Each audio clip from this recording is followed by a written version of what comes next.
Hello friends, आज मैं आपके साथ माइक्रो इकोनॉमिक्स का टॉपिक जो ओलिगोपोली का है, इसका एक और टॉपिक डिस्कस करूंगा। माइक्रो ओलिगोपोली का चैप्टर मैं बना रहा हूं। तो टॉपिक का नाम है reasons for oligopoly markets. Oligopoly का एग्जिस्ट करने की वजह क्या है, डिस्कस करेंगे। डिस्कस करने से पहले बता दूं कि इस चैप्टर के सारे शॉर्ट क्वेश्चन के लिंक्स आपको डिस्क्रिप्शन में मिल जाएंगे। तो जितनी भी ये एडवांस माइक्रो इकोनॉमिक की जो प्लेलिस्ट है, इसमें मैं काफ़ी डिटेल में डिस्कस करूंगा ताकि आपको इस टॉपिक को दोबारा रीड ही ना करना पड़े। समझ गई बात? तो चलिए शुरू करते हैं। Oligopolistic markets are characterized by a small number of firms. ये सबको पता है कि ओलिगोपोली जो होती है उसमें स्मॉल नंबर ऑफ फर्म्स होती हैं, फ्यू फर्म्स होती हैं। उनका नंबर कितना होता है ये नहीं बताया गया। The qualifying word small is to be interrelated या interpreted operationally, which means that the number of firms selling a homogeneous or differentiated product या differentiated is such that each believes that any change in the price and sales or in the quality of the product, advertising expenditure or any other variable whose value is under the control is likely to evoke retaliation from firms in the industry. In 4-5 lines को मैं simple words में बताता हूँ कि ये जो word small है, ये इतनी स्मॉल नंबर ऑफ फर्म्स होती हैं कि स्मॉल का मतलब ये भी नहीं कि 2 है, 3 है, 4 है, नंबर नहीं बताया, कि नंबर ऑफ फर्म्स इतनी स्मॉल हैं कि जब भी कोई कंपनी प्राइजेस में चेंज लाती है या अपनी सेल्स की क्वांटिटी या क्वालिटी में चेंज लाती है, एडवर्टाइजिंग एक्सपेंडिचर में चेंज लाती है और कुछ भी ऐसा चेंज करती है, तो बाकी कंपनियों को भी चेंज करना पड़ता है। इन सारी कंपनीज में इंटर रिलेशनशिप होता है। फॉर एग्जांपल, एक कंपनी अपना प्राइस गिराएगी, बाकियों को भी गिराना पड़ेगा। फॉर एग्जांपल, जियो आया, उसने अपनी टेलीकॉम सर्विसेज का रेट बहुत ज़्यादा गिरा दिया, बाकी सबको भी गिराना पड़ा।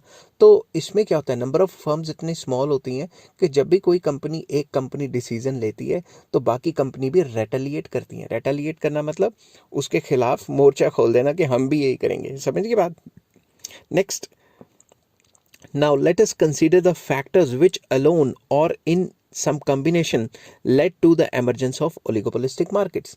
तो अब oligopolistic markets के emergence की वजह क्या है, reasons क्या है oligopolistic markets के आने के, वो डिस्कस करेंगे, डिटेल में डिस्कस करेंगे। मुझे आज कोई जल्दी नहीं है तो मैं आराम से डिस्कस करूंगा, ठीक है। वैसे बच्चे मुझे बहुत कंप्लेन करते हैं कि सर आप इतनी जल्दी जल्दी में कराते हो, ठीक है। तो चलिए शुरू करते हैं। Economies of large scale production, first point आ जाता है economies of large scale production. ये भी एक वजह है ओलिगोपोलिस्टिक मार्केट के होने की। It is often possible in some industries that a small number of firms produce enough to meet the entire demand at a lower cost than a large number of firms dividing this total output among themselves. ये काफ़ी possibility है कि जितनी भी markets में demand है, ये small number of firms ही आपस में बना के पूरी कर लें।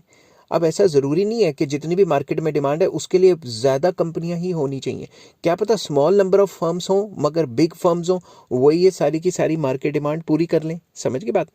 When production is carried out only by a few firms in an industry, it is quite possible that each one of them acquires optimal size. जब फर्म के जो साइज़ हैं वो काफ़ी स्मॉल होते हैं, फ्यू फर्म्स होती हैं, स्मॉल साइज ऑफ फर्म नहीं, मतलब स्मॉल नंबर ऑफ फर्म्स होती हैं, तो ये क्वाइट पॉसिबल है कि हर एक फर्म का एक अच्छा मार्केट शेयर हो, क्योंकि जब number of firms he small है तो हर एक फर्म का कोई ना कोई मार्केट शेयर तो होगा ही। But the economies of scale do not depend on technological factors alone that influence the firms costs, they depend also on the size of markets. अब इकोनॉमीज ऑफ स्केल मतलब bulk production करनी है, क्या वो सिर्फ टेक्नोलॉजी पे depend करता है? नहीं, वो कंपनी की कॉस्टिंग पे और साइज ऑफ मार्केट पे भी डिपेंड करता है। अगर मार्केट में डिमांड ज़्यादा है तभी तो इकोनॉमीज ऑफ स्केल कर सकते हैं। समझ के बात? बल्क में बना सकते हैं और ऐसे कई फैक्टर्स क्रिएट कर सकते हैं जिससे प्रोडक्शन बढ़े। अगर मार्केट में डिमांड ही नहीं है तो प्रोड्यूस कैसे करेंगे? ठीक है। When market is small, only a few firms manage to achieve all the economies of scale and the output of each firm represents a substantial proportion of the total industrial output. अब अगर market ही small है, market small मतलब market में demand बड़ी कम है, तो अगर किसी भी पर्टिकुलर चीज़ की डिमांड ज़्यादा नहीं है तो स्मॉल नंबर ऑफ फर्म्स ही उस पूरी की पूरी मार्केट डिमांड को पूरा कर सकती हैं, स्मॉल नंबर ऑफ फर्म्स ही इतना ज़्यादा बना सकती हैं कि वो मार्केट डिमांड को पूरा कर दें। In certain industries a few firms may have produced a substantial proportion of output from very beginning, forestalling free entry, while in other small number may result from competitive pressures leading to mergers or exit of various firms, leaving only those few firms to survive which attain the lower costs of large scale output। Last few lines इसकी ये कहती हैं कि few firms होने की वजह ये भी है कि जो एग्जिस्टिंग कंपनियां होती हैं वो बाकी नई कंपनियों को मतलब जिंदा नहीं रहने देती, इतना सस्ता माल बेचती हैं कि कोई बाहर से आके कंपनी एग्जिस्ट नहीं कर सकती। इस वजह से भी हो सकता है कि बैरियर्स टू एंटर इतने हाई कर दिए कि बाहर से कोई कंपनी आके इन्वेस्टमेंट नहीं कर सकती। फॉर एग्जांपल कार की कंपनी, अगर ऑटोमोबाइल की कंपनी खोलनी है तो इतनी ज़्यादा इन्वेस्टमेंट चाहिए कि बाहर से कोई कंपनी आके खोल नहीं सकती। और इतना सस्ता माल बेचो ताकि बाहर से प्रॉफिटेबिलिटी कम रखो, ताकि बाहर से कोई कंपनी आके माल बेचने की सोच ही ना सके। और कंपटीशन इतना ज़बरदस्त रखो कि नई कंपनियां फियरफुल हो जाएं कि भाई इस बिज़नेस में तो इतना ज़्यादा प्रॉफिट नहीं है, इन्वेस्टमेंट बहुत ज़्यादा है। इस वजह से भी ओलिगोपोली एग्जिस्ट करती है, क्योंकि एग्जिस्टिंग फर्म्स नई फर्म्स को एंटर ही नहीं होने देते। समझ के बाद नेक्स्ट पॉइंट जो आ जाता है वो है absolute cost advantage of existing firms. जो एग्जिस्टिंग फर्म्स है वो अपना माल सस्ते में बना रही हैं, खुद सोचो, तो फिर नई फर्म्स जो है वो कहेंगी यार इतने सस्ते में तो हम नहीं बना सकते, तो काम कैसे चलेगा। Sometimes a small number of firms enjoy absolute cost advantages over the other firms, as a result of which they operate profitably at a price that is too low from the point of view of other firms, as it would not allow to them to recover their costs। Basically जो existing firms होती हैं वो इतने price पे माल बेच रही होती हैं, उनको इतना सस्ता जो कॉस्टिंग है इतनी सस्ती पड़ती है, तो प्राइजेस भी उसी हिसाब से सेट करते हैं कि जब भी कोई नई फर्म आती है वो ये सोचती है कि भाई इस प्राइस पे मैं प्रॉफिट भी कमा पाऊंगी, मैं एग्जिस्ट भी कर पाऊंगी, इस वजह से वो फर्म्स आती ही नहीं मार्केट में। These absolute advantages may be obtained through control of low cost sources of raw materials, operating experience and patent rights on the most economical techniques of production। Simple words में ये low cost क्यों आती है, क्योंकि सस्ता raw material मिलता है, bulk में लेती हैं बड़ी बड़ी कंपनियां, तो ऑपरेटिंग एक्सपीरियंस होता है उनको, उनके पास पेटेंट राइट्स होते हैं और जितनी भी उनकी टेक्निक्स हैं वो सुपीरियर होती हैं, इस वजह से उनको ये एब्सोल्यूट कॉस्ट एडवांटेज होती है। तो एब्सोल्यूट कॉस्ट एडवांटेज की वजह से नई फर्म्स आने से डरती हैं, कॉम्पीट करने से डरती हैं। नेक्स्ट आ जाता है फाइनेंशियल कैपिटल रिक्वायरमेंट। पैसे की रिक्वायरमेंट इतनी ज़्यादा है ओलिगोपोलिस्टिक फर्म्स में कि आम बंदा तो वो टाइप की कंपनी खोल ही नहीं सकता, तो रिस्ट्रिक्टेड एंट्री रहती है। समझ के बात। Sometimes financial capital requirement are very large मैं फिर से पढ़ता हूँ, कोई आ गया था सामने। Sometimes financial capital requirements are very large, making it difficult for a new firm to enter an industry। जब भी किसी एक न्यू फर्म ने इंडस्ट्री में एंटर करना है तो कैपिटल रिक्वायरमेंट काफ़ी लार्ज रहती हैं, मतलब बैरियर्स टू एंटर काफ़ी हाई रहते हैं, ह्यूज इन्वेस्टमेंट चाहिए होती है। In the first place the cost of building capital equipments में भी high.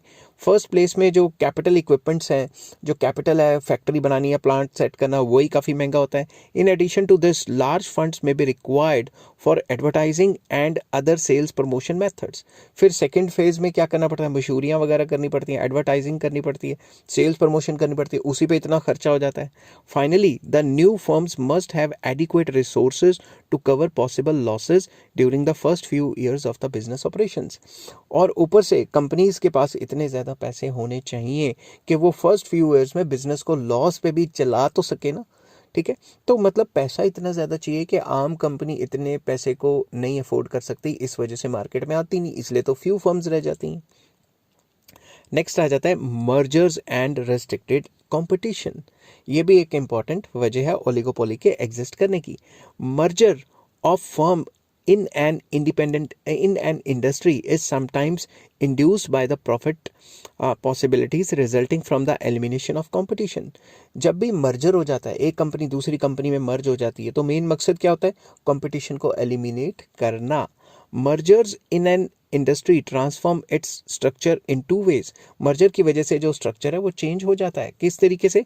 First, mergers undermine the competition. Mergers जो है, अगर दो कंपनी आपस में मर्ज कर देंगी तो कंपटीशन खत्म कर देंगी। Secondly, they lead to concentration of production, और उससे क्या होगा, प्रोडक्शन जो है कॉन्सेंट्रेट कर जाएगा, मतलब सिर्फ वही फर्म्स बना रही हैं और कोई फर्म्स उनके कंपटीशन में आएगी तो उसको खत्म कर देंगे।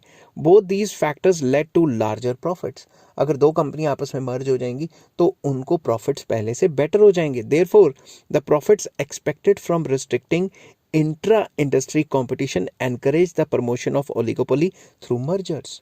तो इंडस्ट्री के बीच में, इंट्रा इंडस्ट्री मतलब इंडस्ट्री के बीच में कई फर्म्स आपस में मर्ज हो जाती हैं क्योंकि उन्होंने अपने प्रॉफिट्स बढ़ाने हैं, कोल्यूजन कर लेती हैं। इसको कोल्यूसिव ओलिगोपोली भी कह सकते हैं, ठीक है ना। तो मर्जर्स हो जाते हैं। However, for mergers to succeed in producing profits over time there must be effective barriers to entry, otherwise new firms entering the industry might destroy the advantage of mergers by restoring the competition. Mergers तभी successful रहेगा जब entry barriers काफ़ी high होंगे, नई firms जो है industry में ना आ पाए, तभी मर्जर का फायदा होगा, तभी तो वो अपनी मोनोपोली टाइप बना के बैठे हैं।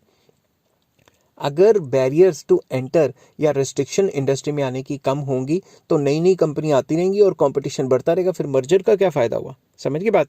इन some cases short term profit possibilities even when barriers to enter are not sufficiently effective entice new firms to merge leading to the emergence of oligopolistic market structure।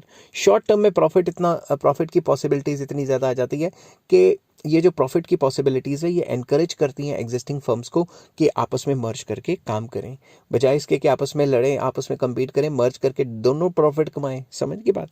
तो ये भी एक वजह है ओलिगोपोली की एग्जिस्ट करने की। नेक्स्ट आ जाता है प्रोडक्ट डिफरेंशिएशन।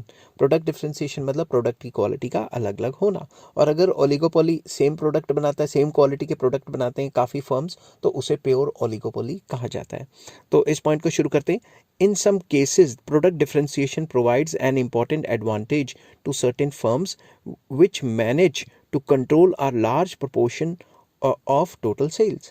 Product differentiation एक काफ़ी important एडवांटेजियस जो है कॉन्सेप्ट रहता है कंपनियों के लिए, क्योंकि वो अपनी सेल्स को बाकी कंपनियों के प्रोडक्ट से डिफरेंट बना के बेचना चाहते हैं। समझ की बात? इससे उनकी टोटल सेल्स बढ़ती है।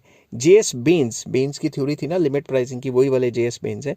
J S Bains has found in his study that the importance of product differentiation as a barrier to entry is not the same in respect to all industries. सारी इंडस्ट्रीज के हिसाब से देखें तो बैरियर्स टू एंट्री अलग type की बन जाती है प्रोडक्ट डिफरेंशिएशन में। अगर आपकी प्रोडक्ट की क्वालिटी काफ़ी अलग है बाकियों से, तो नई कंपनी उस क्वालिटी को अटेन करने के लिए थोड़ा बहुत मतलब खिचकिचाएंगी कि इस क्वालिटी इस प्राइस में हम दे भी पाएंगे कि नहीं।